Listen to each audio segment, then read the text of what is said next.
I would like to welcome everyone here this evening. Tau osi ilo kotoa pe ko raki sa pate ne mahina walu. Pe aku toe pe mahina e whāgai o se tauni. Ie mau tautopoa ne pō. Nai vahe aia kefi lose kami. And her sharing was based on the theme, God is in the midst of your storm.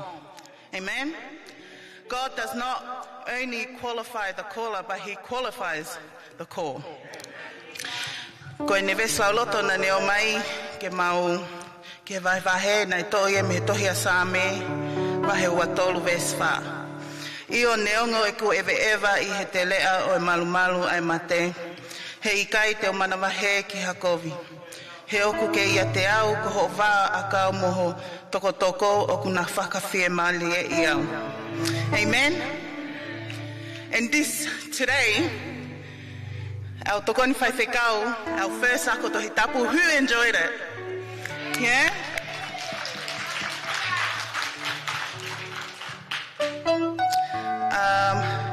Vahe e tau tokoni whai whekau, tohi koe a mātiu vahe nima verse uluaki he tātolu.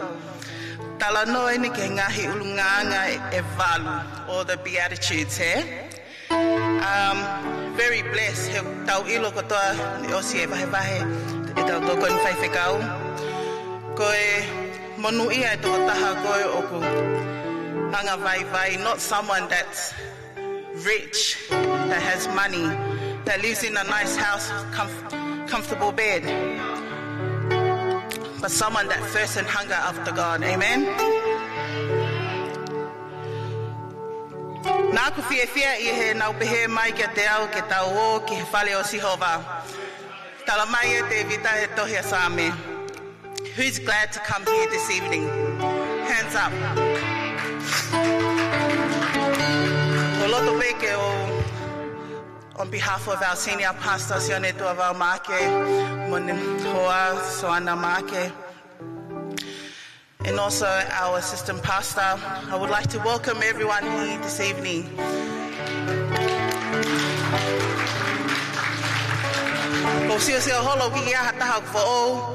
But I've noticed we do have a new person. If we can welcome him, his name is Gelepi Moi Moi. If everyone can give him a hand.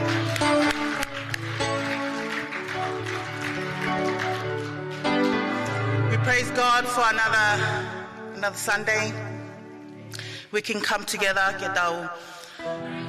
to give him all the glory and the honor that he truly deserves. Amen. He tau unu atu ke tau konga o noa e whiawhini. Ko e tāna ke tau mea ofa mo e waheongo fulu. Ko kole atu ke asha. Mun kātaki pe o mea mai. E tohi koea, in the books of 2 Corinthians chapter 9 verse 7 it says, each of you should give what you have decided in your heart to give, not reluctantly or under compulsion, for God loves a cheerful giver. Amen. O te ke whoaki, ko sio, he sio mai toko taha ko e, ko whoaki lahi pe, you know. Whoaki ko e, I he tau taina holoto. So, ko kole atu ki he kauhiva, nau kātaki mai o tā maha hiva, while we collect our tithes and offerings.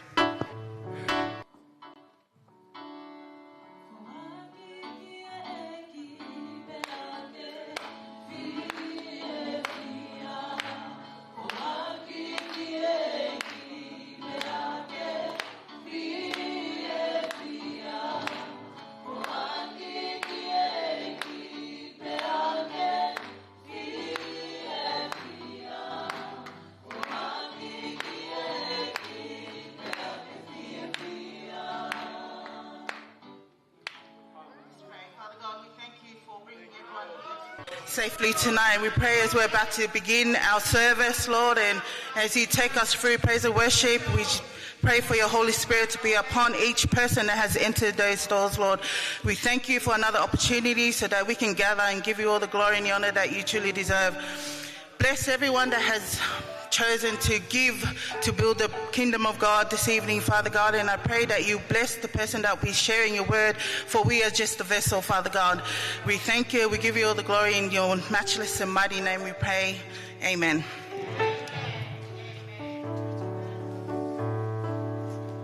God is good. And all the time. Come on, Father's house. I know you can do better than that. I ask may you all please rise to your feet this evening. Hallelujah. Turn around to your neighbor. Tell them, I'm so happy to see you in the house of the Lord tonight. Amen. And turn around to your other neighbor and tell them, you look beautiful, you look handsome in the house of the Lord tonight. Amen. Amen. Hallelujah. Amen.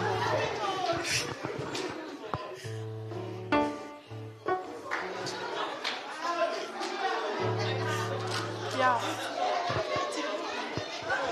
You're more than beautiful. Amen. Amen. Hallelujah.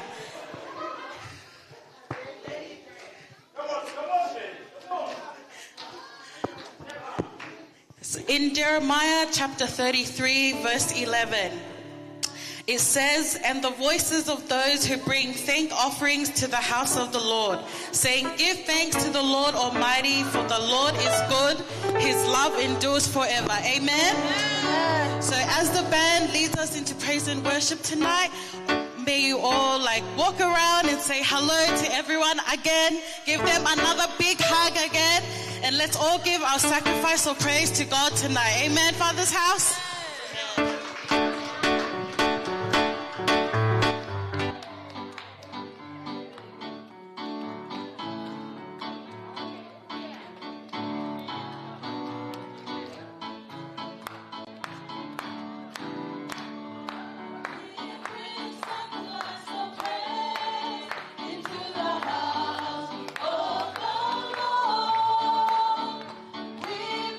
Sacrifice of praise.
Ta be mo koe.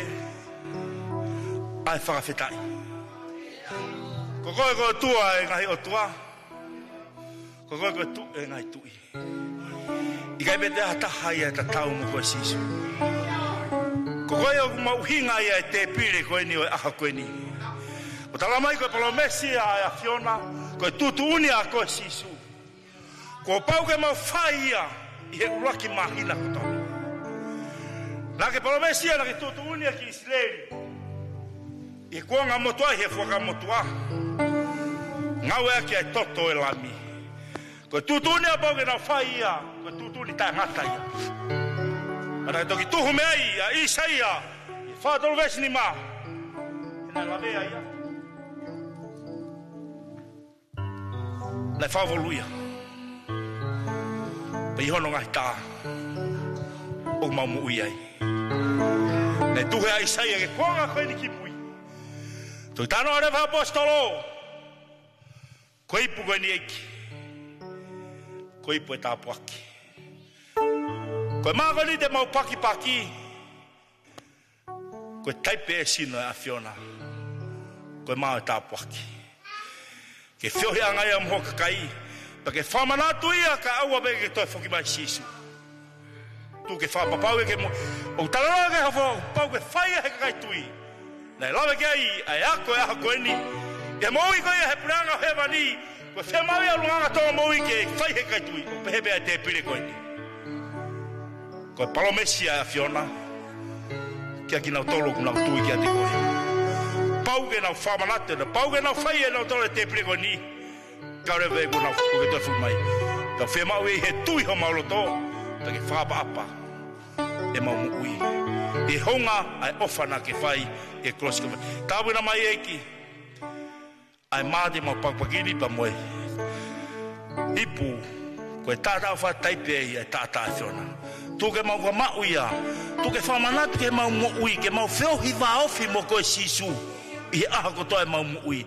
Pake tu ke hafu ai. Hena ke tala mai. Hiri a pweti e aluhake. Pate ke tuhifo whetongi. Koe whawhi e maari koe lau mare mane. Peko whikau ia Fiona. Ke tukuhifu koe ke nofo ia moho kakai. Kakai u nau tui. Moe kakai o kikai ke nau tui. Ke nau tui pa nau tafoki ke te koe sisu. Ke nau maa e mohi. Ke tau mua bea Fiona. Ke mau maa e mohi. Tāpuna ho kakai. Tāpuna mo te pire oho mohi koe ni. Tāpuna e maapa mo ipu wha taipi ko tātaa. Ke mau maa ia. Hoko e whamanat ke mau mui e ngāwe mangongana ke whai whangolos. Ko ngā pe koe ngahi anga hala e mau mui. Ke mau tui ka te koe ka mau maa e mui. Tāpuna mo hiwa, tāpuna ngahi ngāwe ta pete mau whai aha koe. Atu ke langlangi a pe hoa whai name Jesus koe sko alo. Kau mau wha mui. Amen. Kau mo mehi la. Hane pe koe lotu na tau whai. Mo hiwa na e tokosi. Koe me taha ke tau whawhitai. Tōna hapua sisu.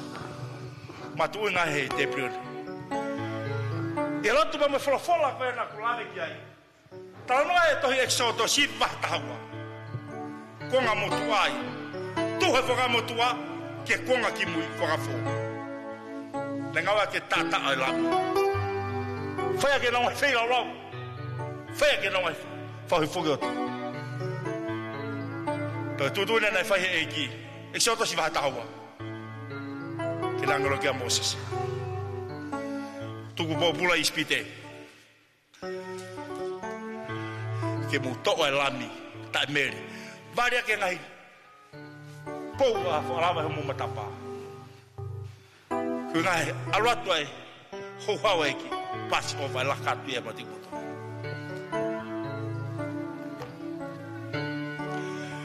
Koe nō vai hango fulu.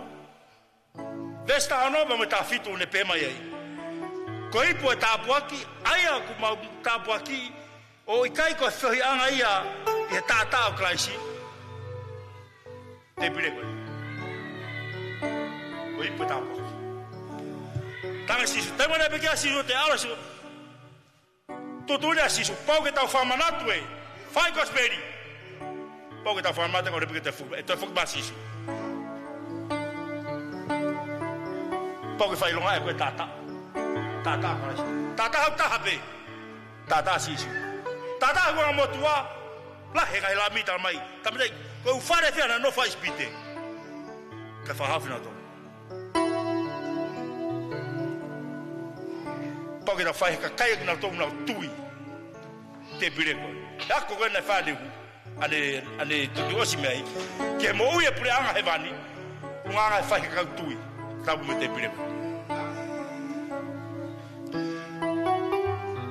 ko ma o ku ma tofi kai ko fe anga ia sino kalasi faronge ko ki fe ko vai ko ki fa na da he no wana ma fe al ho ha ki fa na ma fe tai ko ka pa ko to tu ko wa o ke tai ko ke mari ke fe na tu la pe ne fa amu ke na tu fe ma we tata au kaisi mo ma ko ta mai te ta mai asione ko sino ko ma mo onia ko mai ke mo mau pa bene ba ka kai a fe ke mau kai e fisanana e kai ko si su ai si su kiloto ke mo wi lo te puti ka si su tanga le si su ma kai ko den batata te ko yo ta si su ya ko e ke ta fi ya ko yo ko ma fono me no se kai lo tu e ko ma fono to ana ke fi ya pe ko ta fono ke tamai asi su kiloto tamai ke mo fetoni ak mo felanga ak mo tol okwa ofa mo tui ke ko sisu kaisi palo me sia e mama ha mara nei mama ha ilo tai tapu not be bible tamai sisu e tamai ka ta fianga ko ya tanare vai te lave pa paula i conto fa to lo vestano e ko hinga ko ta fianga i na tamai hele peke te waru hake te tu hifo ho fetongi ko lau mare manoni paula conto tol town e ko mo sino ko temparta pe otua te te lave apa nena se finga o ake finga o ke a o me la mare man ko da kai la mare man ko va ko ki fa na ko hi ni ko nga ko mama mo ko sima ki mo ko wa lo nga ko pa te kai ko no fo la wa ki fo te ngo ya ko alo ke nga ko hangu ki ko to fo mare ya ko to same ke la wa ki ko tai mo agen fa ni mo ke la wa ki fo kai la mare ki mo pa finka mena vai ke ki fana ko nga fega mo uye ko lava ke hanga ilo fe me tamai ko ko hinga ya beti tau ma to fora ko la ke ha me ke hanga lava e tau mo uye pa tamai leva pa ke ha mai tamai sisu ko mo ma ko ma ko sinoya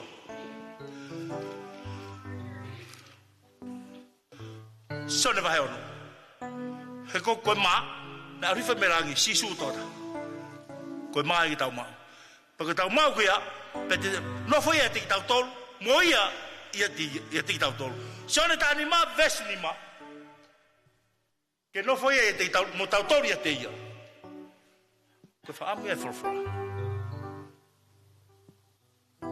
o hinga ia te prico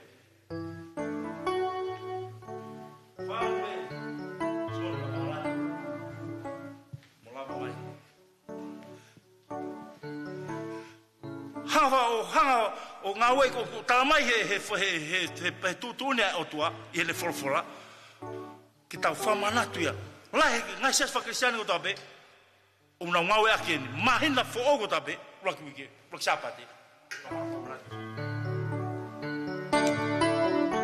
pa ko kai ko fai fa totonga ko fai fa totonga mo lotu pepe o hanga ko na lave ke sisu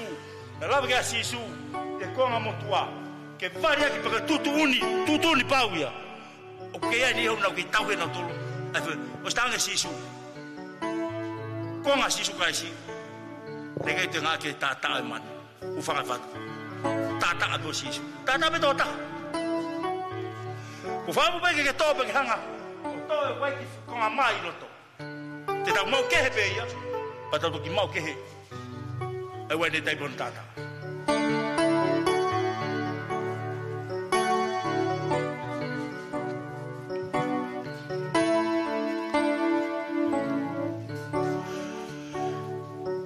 Tamai e urak pita, vai uraki pesta iwa. Kai he tata maonga kasi o hange halami ta hano ila pe ta hano mere. Aia nai muaki tutu oni mooni e ki fatupa mamani. Fanu ke na ustano ki. Nas tutu oni pe kwanga motua. Tuhu mai e ki kwa kafo kwanga tau tolu e. Te fatupa mamani kana e whahaya i he kwanga kimuini ko uhi ko ki mautolu. Ko tau tolu e. Uhen ko tau tolu. Tamene vesua. Aki mautolu oku tui. So tafa, so ne, so to tano. Ko ko tape tui big tai atia. Al motolo ku tui ia te ia ke o tua. Aia na ne fo tu ia me he pekia. Mo ne hake kia ko uhi. Ke ihe o tua a mo tui mo amana kirere. Ke mau ihe o tui. Ona ke mau fai ronga ua. Pe ko hapo ko tau Sakalameniti. Mau Sakalameniti ko na. O ke tui asisu. Peganga reva aia sisu ki lotu ka mu. Utamai reva ruke. Desi ua. Temina hanga tofe sisu e ma. Pane atu kene kausa. Vesta eva. Tato eia.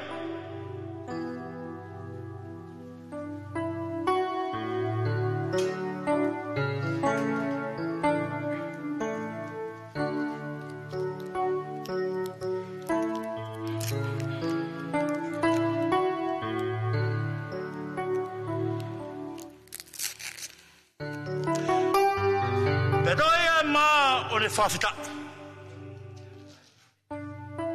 mo tofi ia one atu kene ke te kinau tolu opehe kok sinoen whakawaloto sino sisu o si momoia o sia o spekia sisu whakawakauki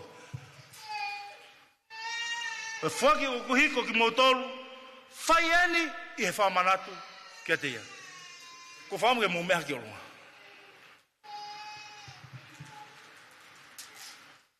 Ke tau mau e sino eki. Ke tau mau e koe tau whamanatu ia. Kare ki te whukmasisu. E wafa e tamai, e alo, laumare madon.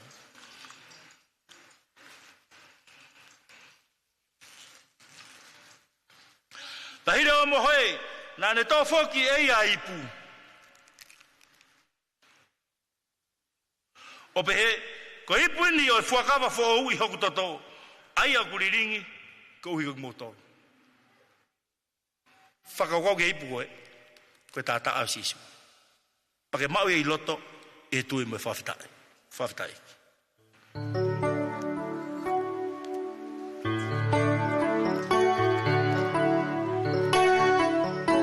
Awe o whawhitai ke eiki. O ke mau e sinona e tau ngā na tau paki a hueni o mamo ia. Pau ke tau whamanatu me na tōre te. Pau tau mau e koe ipu koe taipa e tāta. Hallelujah, Jesus. Neko mau whawhitai ka te koe.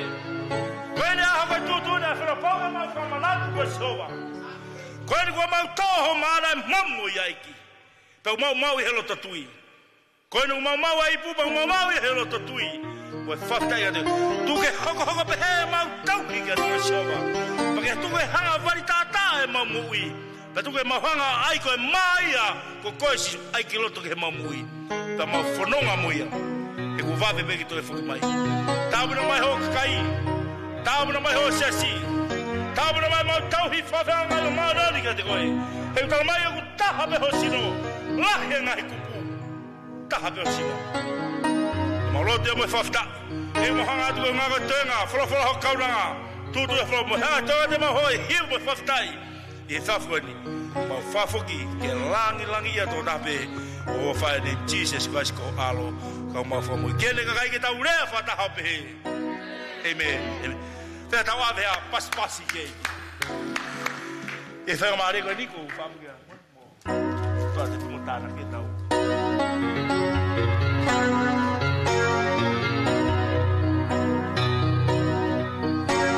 Ai ki hiva kau hiva. Ya, kahiria. Whawhi mai ki whana. Ya, whawhi kau whana.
to warmly welcome the preacher for today.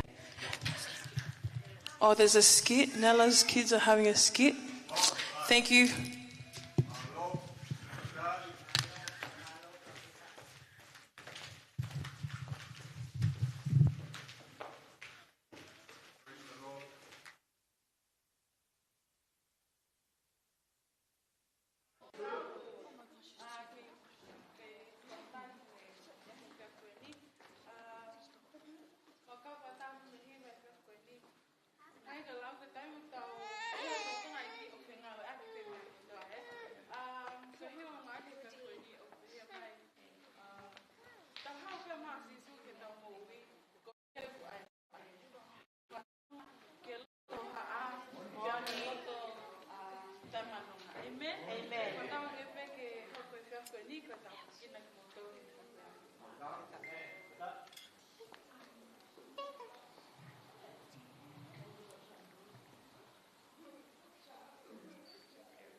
What a day.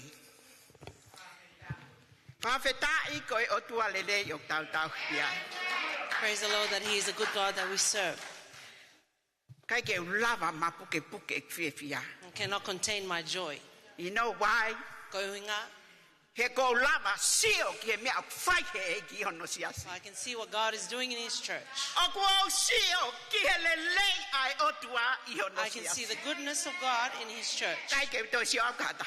I don't see anyone. Ko me ko fie ai he ko ni. That is why I'm overjoyed. Ko lo ko otua fai to ton. For I know He's a faithful God. Ko otua ma onion. He's a holy God. Ko otua yang fai ke ne palo He's a God who does to His promise. Ko otua yang tatau he ane A God who's the same yesterday, today, and He will be the same forever. Hallelujah. Tamai o mau whakamalo kia teko. Hange ko e le soni pe mo yako to tapu e ako ni. We are nothing, oh God. Te mau mate kapahe kai ke mau matu ko sisu. Pe ako hinga yok mau hau toto akiai. E na mau liekina. Na mau masiva. Kako hinga because of you.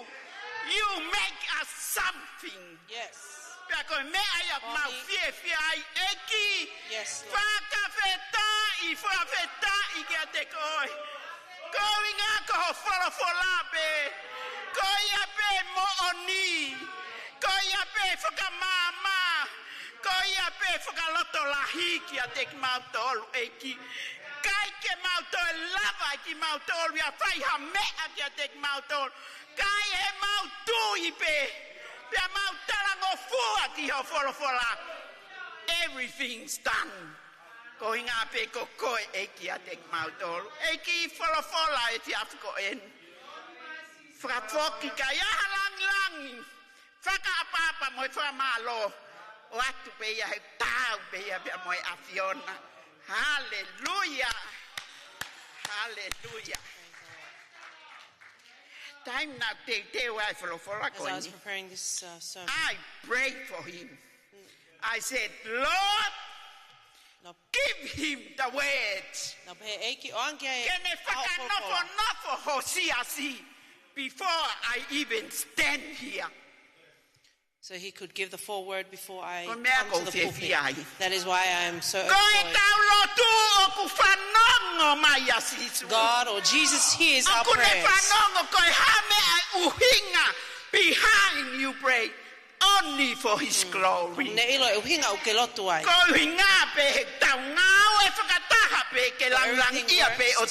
for the glory of God. No atamen. Nobody but Him alone. That is why I'm overjoyed. Hallelujah. Praise the Lord. You know, church, I really listen I to all the rewind sermons and I before, listen. because there is a command for His Oh, church. When you have time to yourself, go back and listen to our previous preachings. 2 times our assistant pastor has preached on Isaiah 43. Church, let's let go of the former things so we can see the new thing that God is preparing for us. As our senior pastor came to see, if there is anything you must abound in loving God and your knowledge of God. And then our Sunday school today tells us the behavior or the Beatitudes that Jesus preached on the Mount. They are the people who will enter the kingdom of God. And my thought is, Lord, give me a word as I think and ponder on the kingdom of God and the value of it and its goodness and its blessing. The answer is in you and I. It's not in the pastor and it's not in the assistant pastor. You or me? Kokoe, pekoao. In Father's house. The compassion group. We are running from Genesis. We are now in the book of Leviticus. Levitico vai tātolu. And when we read Leviticus chapter 13, Anga he folofola la ve'i ho klau mari. the scripture impressed upon my spirit And I know koe otua en moi folofola. that this is God and His word. No si asna wongo iau ko mei. Ilifia. I had felt Ko ngai koe fear folofola pa hanga tonu. because it is a word of God that Na comes fe directly. na mo pehe si asko va o atu ha me. In case you think I'm giving you something Na lea la mari ho ploto. that God hasn't Ange first ko given lea to me, Moses ai otua ke Moses. and like God said to Moses, Moses ko haina ne ngau he ngutu. Moses, who created the mouth, Ko hai ne fa mo uye kui mo ne fa kaongo turi. who heals Ko the au deaf, ko au. makes the blind to see. I am the I am. Mea nai valoki ai otua. Alpe ko moi folofola. And that is why God corrected me and said, Do just not take worry my word. about anything. Just Ode go ho haa with kia toi the mea word. ta. Alo pe mo ik Pea wholawhala. ko kore ki siasi ke tau sio So ki. I Tau asked ya the church, Levitico. I'm that I sorry. I know mi pa. the book of Numbers, Vahe taha tolu. chapter 13. Lau me version o anima. We'll read from verse 25 Ke version o tolu tolu. to verse 33. Pe fe mua ke tau fe lau. Fe tokoni aki Please pe let lau. us take Watai turns in anima. reading Pea mo lau mai mo tole in ua the no pe Tommy he pe. translation, and those English readers, please follow the screen. Pea hiri ai aho e whango fulu. Na nau li liu mai me he nau wakai ai whonua. Numbers 13.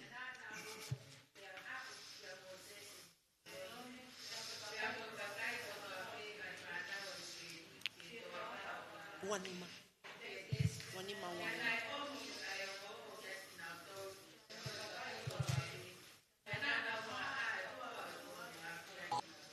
Pea nā nau rea ki a te ia o pehe. Nā maua ki e whonua nā ke whekau a ki mautoro ki ai. Pea koe mo oni o ku pito ia I he hua huhu mo I honi. Pea ko hono fua eni. Yes, you are.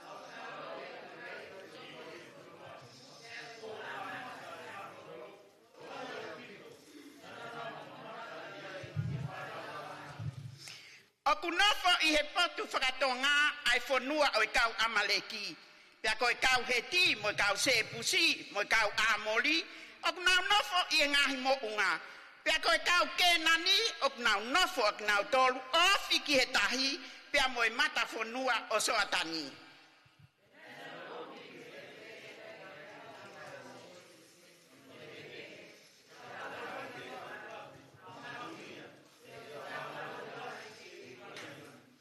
Kanai pehe e he kau tangata na nau aluhake mo ia.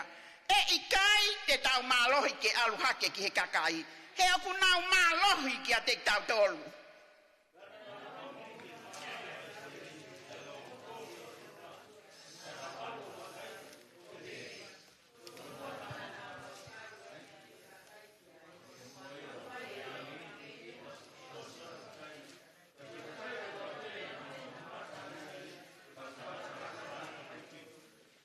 Pea nā mau mamata I ai ki e kau tangata lalahi whakamana wahe. Koe ngahi foha o anaki, aia o kutupu I he whahinga lalahi. Pea nā mau tatau I ho nau mata o mau tolu, mo I whanga hee. Pea nā mau pehe, mo oni I ho nau ao o nau tolu.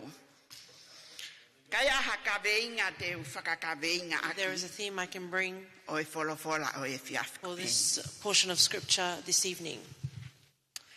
Tui pea talango fua. Have faith and be obedient. Tui pea talango fua ki he te palo Believe and be mesi. obedient to His promise. Ko e talanoa ko New Tawos. Ilo lele We talanoa. No should be mi well pa. aware of this story in the book of Ko e Numbers tohi no 13. mi pa ko e tohi eni hono fa a Mosese. The book of Numbers is the fourth book of the series of books written by Moses. Pea ko e tohi no mi pa o kamata a kia hono whekau e he otua kia Mosese ke lau e kakai Isleli. And it begins with God commanding Moses to do a census of the people of Israel. Pea whakawhaahinga ki nau tolu o whakatatau ki he toko tahaua e whanau a Isleli. And that they would be categorized in accordance with the 12 tribes or the 12 children of Israel. And they would be prepared and cleansed. And then they were given specific orders, specifically to the Levites. And they would be given a purpose or task to do for the people of Israel. But they have now reached the destination that they were promised, or the promised land that they are about to enter.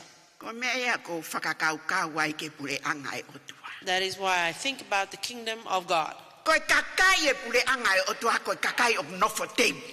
people of the kingdom of God are people who are ready. I don't look at others, I first look at myself.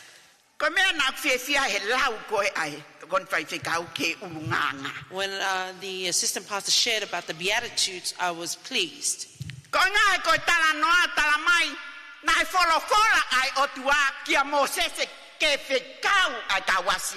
the story says that God commanded Moses to send out the spies. But in the book of Deuteronomy chapter 1, verse 21, it tells us that Moses was not in agreement for this to happen. It is the people who came and told Moses, how about we send some men? Let me read it in case you think I'm lying.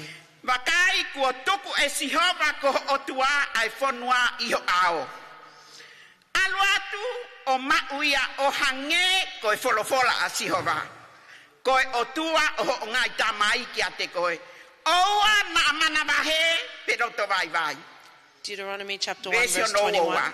Now verse 22. All of you came to me and said,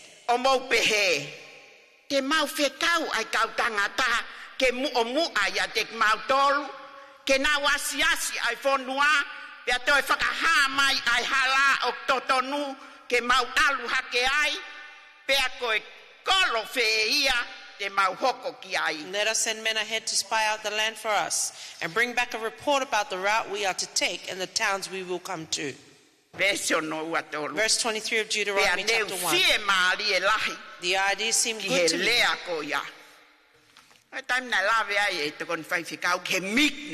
When the assistant pastor talked about here is Moses. He already knew. Do you think God has not already sought out the promised land? Do you think God does not know its goodness? Because God had already commanded it in Exodus. God spoke to Abraham, I will take you and give to you your land. And everything within it is yours. But because of this,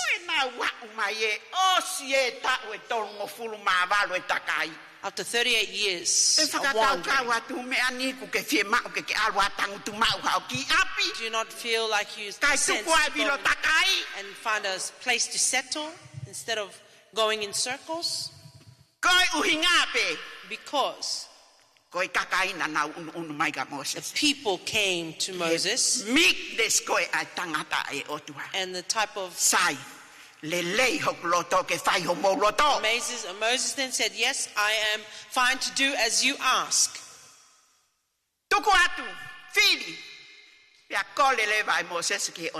And Moses then asked God, how?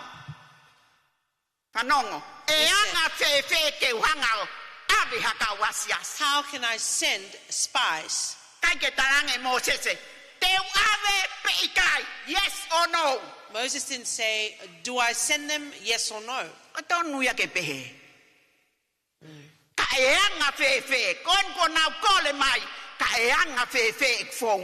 How can I go about sending spies? And God said, tell Israel, Select one from each of the 12 tribes. A good leader to represent their father. God is fair, eh? Yes, and their tribe. God didn't just pick some and leave others.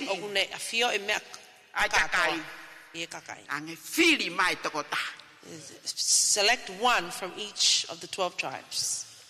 That they will go out and spy. And we know the story. We've read the names. Yes, one from every tribe of Israel. Moses commanded them to go out. Go out and explore.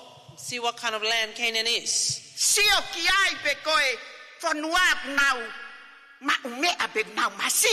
If it is a plentiful and bountiful land or not.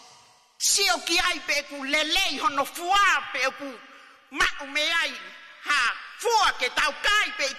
it is abounding in fruits and seed that we could partake of.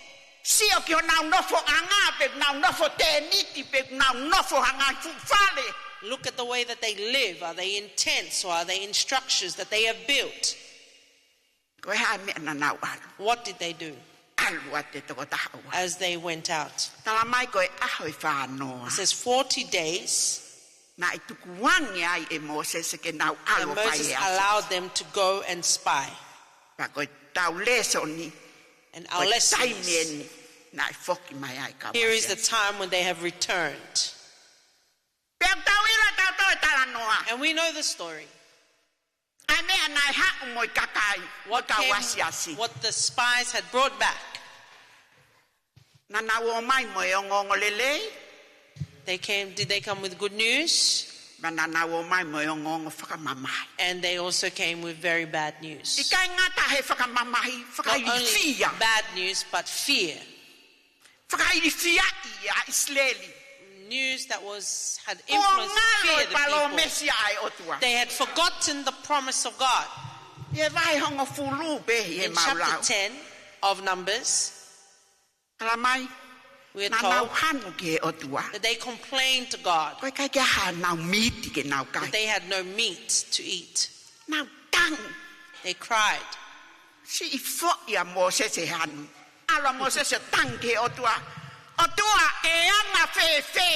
Moses had enough of the complaining. He went up to the mountain and he said, God, how can I carry all the complaints of the people? For am I the one who gave birth to them? My Mosese, I had enough. Mosese. Yes. Here is your people. God said, Moses, tell Israel, I will give you manna. Not only today, not only for 5 days, or 10 days only.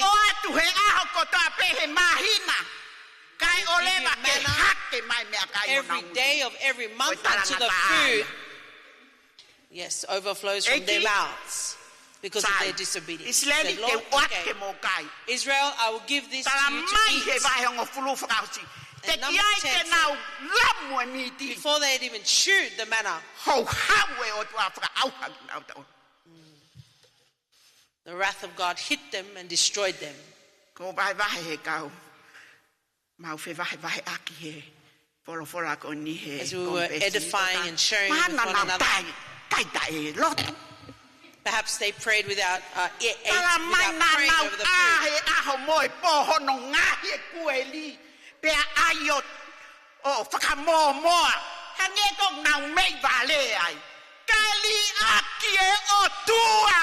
They became so obsessed with taking care of the food that they forgot God who provided their needs. That is why God's wrath came and gave them what they were complaining for, and then they died of it. And we come back to our story today. When the people, the spies returned, they stood in the presence of Aaron and Moses and gave their report. We already know the story. 12 were sent. 10 of them, their report was exactly the same.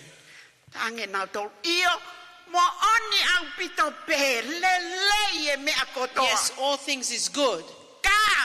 But it's the but that we need to worry about. But the people, they are giants. The word of God tells us. What did David do to the giant that was opposing Israel? And the Philistine giant came to threaten Israel, and the soldiers hid in fear. One person,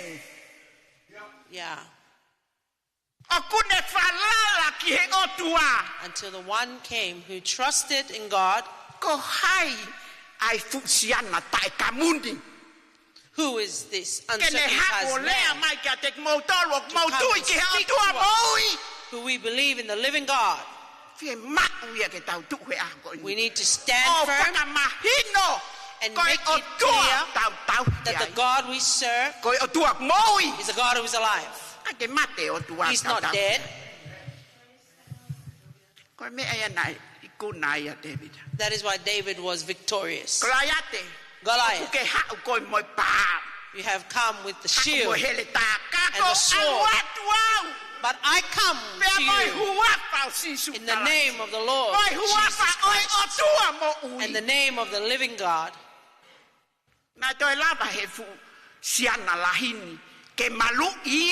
Was the giant able to protect himself?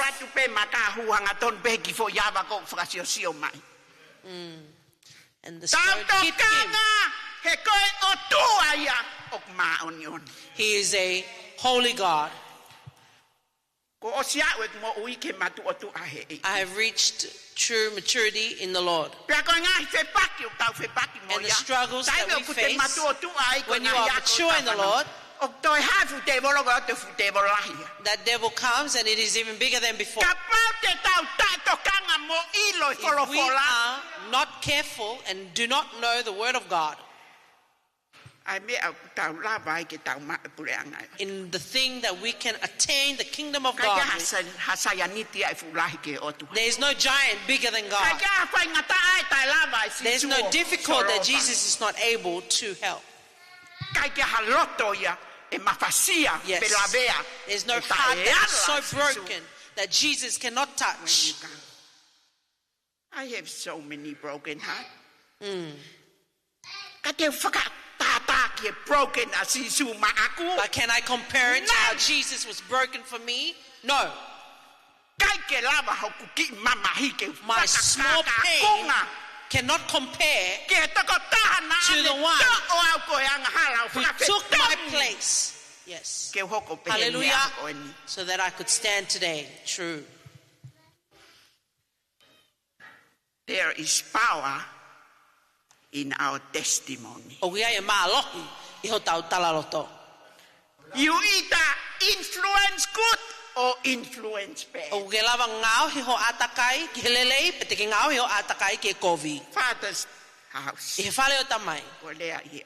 I'm speaking with love. All of us need to hear good news. You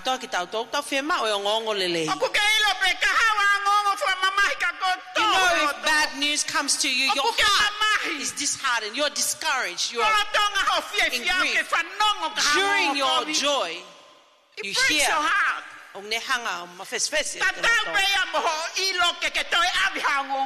the same if you were to take that same news and pass it on. The kingdom of God, we already know the behavior or the characteristics. That is your true love for your brother or sister. Yes. We all fall short. Yes. We will all fall short. We were all fall short. Yes. But now we come to know who our God is. Now it's time to stop. Po time leva ke tau ko whenga. Katau hok o ke tau fulfill the purpose I otua. Oku hinga mai ki he So that we Father's can run the house. race and fulfill the purpose Ko that God has whale set mawa for us ofa. in the Father's Ko house. whale mawa A whaka house mole where mole. love is found, where Ko forgiveness whale is found. whaka whaki pe A kakai ki house otua. where restoration That's can all we occur. have to do. We work together. O kaunga e whakataha. Hallelujah. Ko pau ai ai tau testimony. Koe mā, that E is the ko power mea of our nai whai testimony. he ka wasiasi. For what the spies did, Mana o me whakaloto si iki they Israel. brought a disheartening discouragement to Kai Israel, tau te fito. Ki ho nau ngahi hako. but also to their descendants. Ko For nau their tribe. tuku te people. Ko lea ai whai whekau tai pilisi. Whai whakau tai pilisi, Nai kai ke ngai.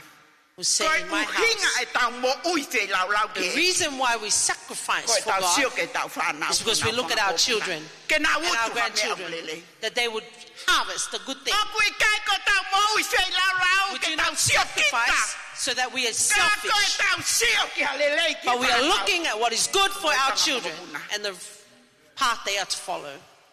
Mea na kai ke au sia he asas. Ka wasias ko ni toko hongofu. That is what these 10 spies with the negative report did not Na wa pe o sio. see. Ka na nau sio ak pe ho nau mata Yeah, pi nau don. they only saw their own with their own human eyes. Ka ta tam ko tau sio ai. Aki ho tau mata whakai tangata. When we look at things, perceive them with our So human many eyes, things. o ku lahi So au pito many ngahi mea ia, problems. lahi ngahi So palo many palema. cases. Kai tai me o tau sio aki ai mata sisu. But when we look through the eyes of Jesus, Kai ke te ha mea ia tento e hanga whale vei koe.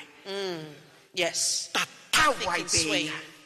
Kai o si No ilo matter pe. what, you know Ka what pau it ke is. ofa u hata. If you really love someone, no matter how bad they are, everything is good to you. Why? Because you love that person. Going out get offer e toko takoi. Talamaya hen tuye matasi ata sisu and Where? look at everyone. The eyes of Jesus, iyo. Ko me e nai whai heke. Ko me e nai kai ke ilo e ka wasias ko ne toko honfu. He na nau alu pe mo nau mata whakai The tanga. 10 spies took their manly Whawhetai! eyes. Nai ai ongo Praise tamai o God. eiki. That there was 2 individuals Nai tu hake ake who le. stood up. Caleb, Wawe tau alu. come on, quick, let's Tau alu go. mau. Let's go and Ai take over whanua. the land. Fie mau e ke le pia. He si ase o eiki. Caleb desired, Church of God, Tau tu, tau krei me palo mesi ai o tua. let us arise and claim the promise of God. Whakaloto loto si ai. Why are we so discouraged? Koe kune tala mai mo alu o ma. He said, go, the land is yours. Kako hinga koe sio ki e ngai mea atakai. O kune hanga i o ta ofi ai. And often when we look at our E tau surroundings, sio hanga tonu. it keeps us from looking directly to the purpose of God for our lives. I know. O ko iloi, I mea le lekes Father's house. what is good for Father's house? O kau lotu siasi. I pray, Lai ki church, siasi ko si mana ko he toi whakaha. Ko lotu ia eki ngā he Father's house ke hange ko ki siasi o si mana. yes, that we would become like the church Lea of ngoi Simai. whaingata nau kei viritaki pe. No matter the hardships, Lea they ngoi ahi ahi continue. nau kei tuu pe. No matter the Ko hinga ke tribulation, they whapie stand fiat e o tua. so that they could please and honor God. Nea ngai pe ko ha mea hoko he siasi. No matter what happens in the O church, sanga e kia toko e tai kuname. God has already taken the defeat, discouragement. Sio he ikuna. We need to look with Ka victory lava ke whakakakato. so that God can Mea fulfill ko His tā plan. pe siasi o om ke tau forward. Everything that God allows for us It's to go for through, me to see how my God is so o ku kaulele, faithful ka to tau me. tolu, ka tau siu ki he, And that is what gives me peace. In the life of Caleb and Joshua, because they went with the name of the Lord. They looked with the name of Jesus. They came back with the report of victory. You know, when we go without God, it is all but vanity. We will be destroyed in it, and we will die in it. When you put God aside and you do your way. Are you still awake, church? Wonderful. It teaches us the importance of leadership.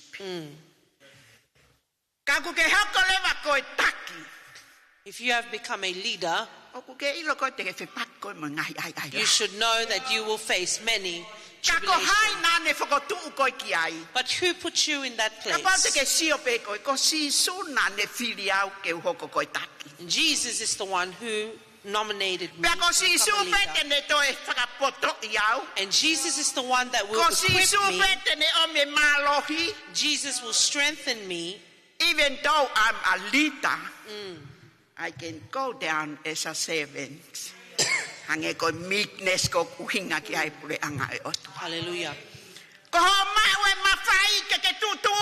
You have authority to make decisions. Yes, you go down and let the others come up. Hallelujah. Meekness. Yes. Praise the Lord. Meekness is powerful in the sight of God. Praise the Lord. Thank you, Assistant Pastor, that after this 8th month, that the church will be full. Because we can convey the fruits of the lives that we live.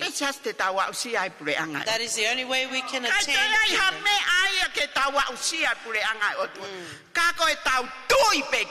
We need to believe in Him and be obedient to His word. Yes, and apply it. There we are. Hallelujah. That is what God wants, to deal with our hearts.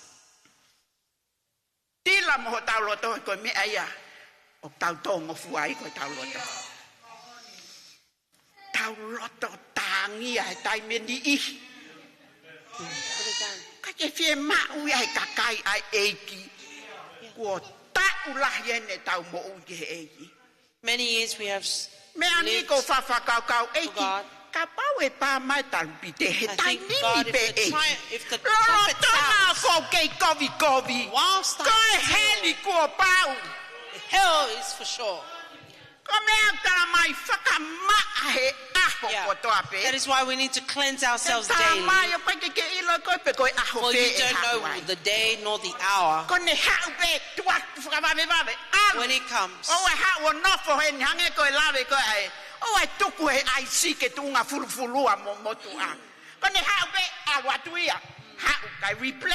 Yes.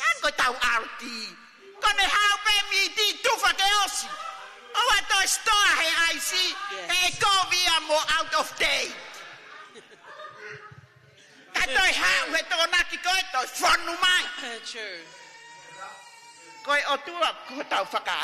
Yes, God is our provider. Yes. It will run and run and run until that day. Hallelujah. Praise the Lord.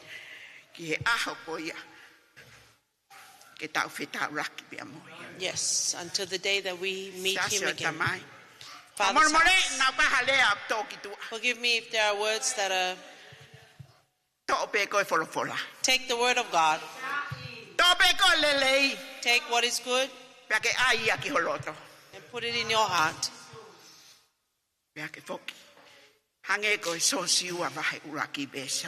And like Joshua chapter 1 verse 8, am I not the one who sends you? Be strong Oa na ke mana mahe.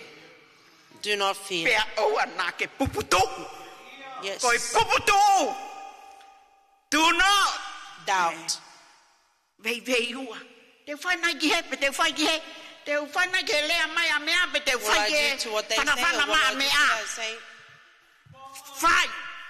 Yes. Tu uni. Do he to ko what si God hava. says. Ko otua. O ia te koia. Yes. He patu kotoa pe. For the Lord your God will be with you wherever you go. Yes. Tamai o mau whamalo ki a te ko. Whawheta I ko lea pia moi wholofola ai o tu aki o mau ngahi loto eiki. O ku mau tali a he hanga maari e eiki. Kai ke mau tō lava whakao wai e o tu ako ia ofa ki a te mau tōlu. Nā ke li aki ho mo ui.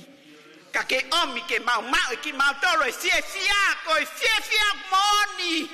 Kama siva fia pe. Kama mahi fia pe. Koi uhinga pe ko ho whakamole mo lei e mau ngahi anga hala eki. Koi fia ia ke mau wausia. O kui kai e fia ko tunga ha mea ko mau mole e osi kotoa pe ia eki. E osi kotoa pe ia. Ka tala mai ko ho fola. Hei kai ha mea e mole ai. Pea ko ia pe te mau tuu aki he aho ko ia. Ko ho fola pe eki ke mo ui ho mau loto. Ke mo ui ho mau loto. Pea ke mau tala no fua pea whaiki ai. Te koi ai whamanu ia. Ke mau ausia ho palome si eiki. Whatapu ia te ngāwe na mau. Whau mai ai eiki. Kai aha lelei halanglang. Iai ha whakaapa eiki. Whakafoki pe he kutau pe ia mai a Fiona. Ie huafa o sisu kalaisko alo. Kako mau whakamo ui. Amen. Yes. Vai ficar.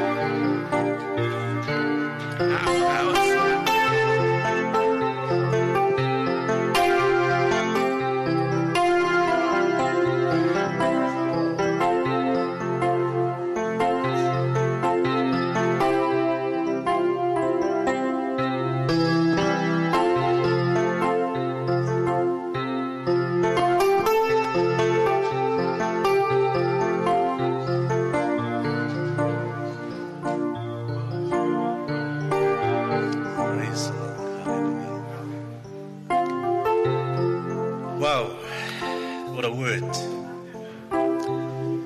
Ko tau whamalo, ko tau whawhetai.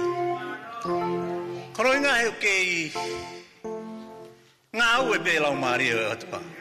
Amen. Ko e tāpua ki ega te ki tau tolu tau kei mo ui he aho ko e ni. Heu kei ngā ue pē lau maari o atua e te ki tau tolu. Ke he ia me ngā siasi ni.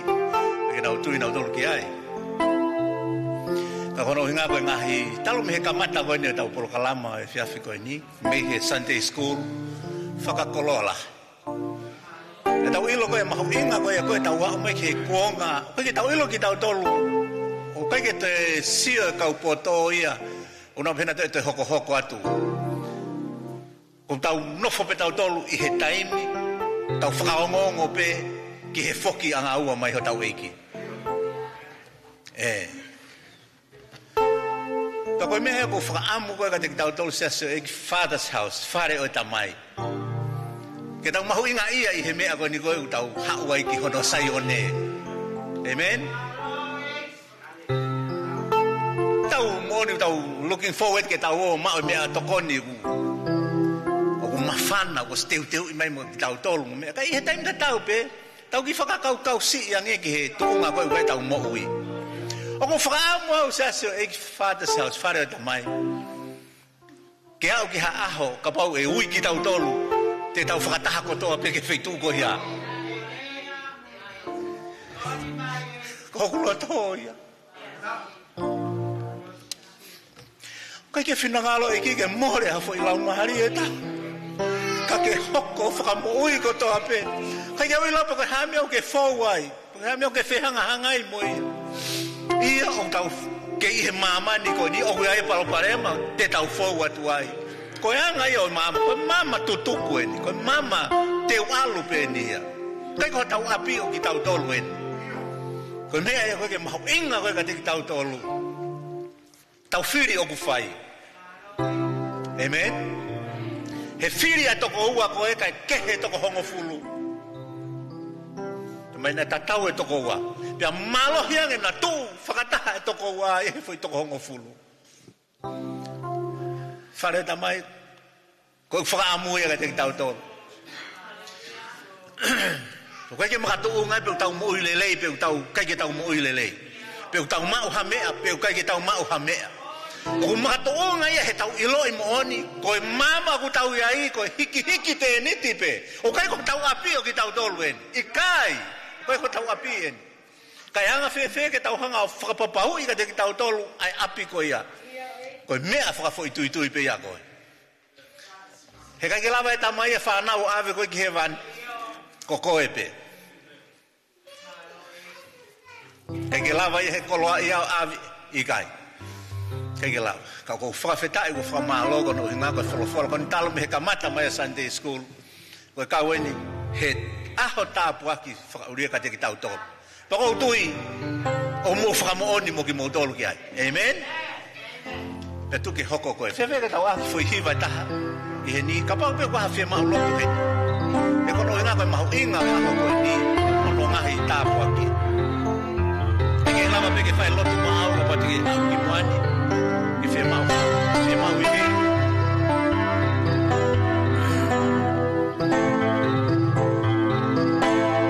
Kono kama hiwa kau ki moani.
tamai mo famalo mo fafeta ke te koe eiki e fiafi koe ni e tamai.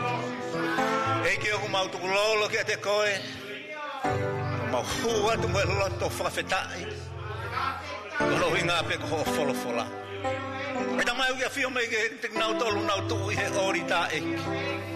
Ai whakapapau i ho nau loto mo e nau mo ui. Ai nau whanongo ki ho reo o wha eiki he fiafi koe ni e tamai.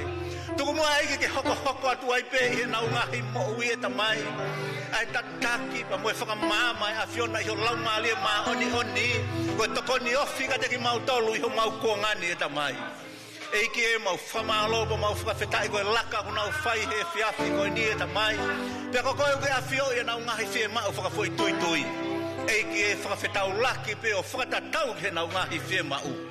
Eiki e mau whamalobo mau whakawhetai koe nau hinga koe tokoni whai whekau. Ok, whai tāpu ki nai ne mo uiga pe heki e ono whare. Whakawhetai koe toenga si poa te eiki e tamai mo nau ngahi whare takitaha e tamai. Aki nau tolu e kau taki ho si e tamai. Mau whakamalo mo whakawhetai koe tamai pa mo e whae o a ue peke mau whanau. Eiki e o kia si whahinga uka ke mau kau whakataha i he fiafi koe ni. Koe ngahi kupu whekau aki pe mo ki nau tolu. Eiki, tuku ke au atu e mau lotuka te ki nau tolu. I whare maha ki si lua lala mau hapai atu kia te koe. I he huafa o si sukalai si. Pa mo ki nau tolu e hiki koe ke au ki ai e mau lotu e tamai. Whakau atu ia e koe. I ho lau maali e maa oni. Kia whio mai e hiki mau wau mai ke whakau singa e whio i o mau whai. E ke ka ia he mau mātuku atu. Ave hao ki mau tolu ku mau ngahi api no whaanga takitaha ko toa pe. E ha mau toi foki mai e ka auna ke tau mau toi whakataha mai pe he merino pa moe ofa e afiona. Peko e kreso tau eiki ofa e o tua ko tamai. Whio he pa moho lau maari e maa oni.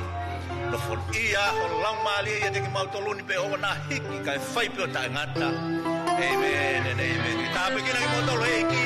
God bless you all.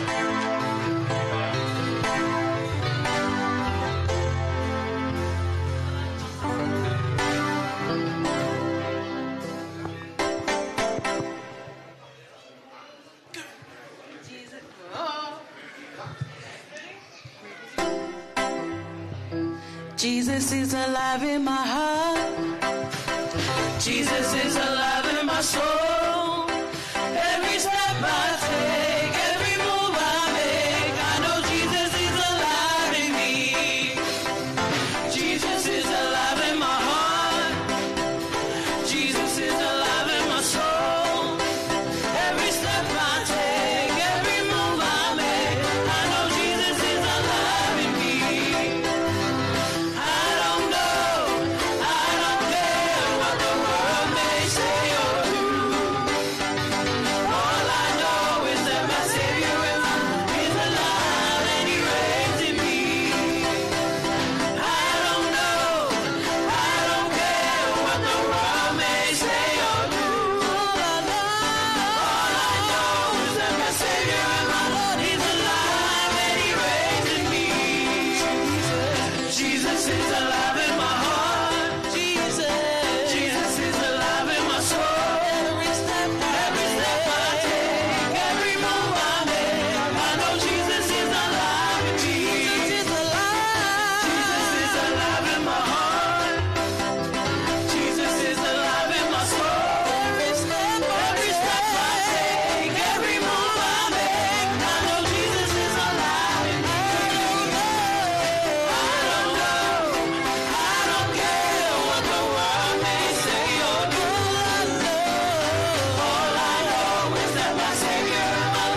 Let it go, let it go, let it go. Let it go. Heavy burdens in my heart. Let it go, let it go, I will let it go.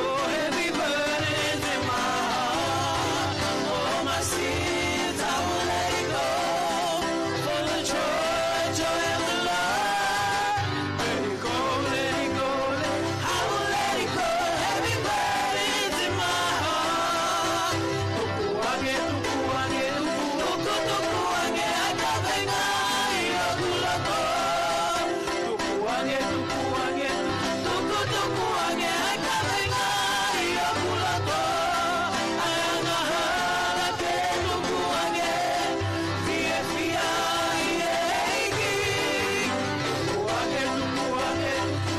Tuku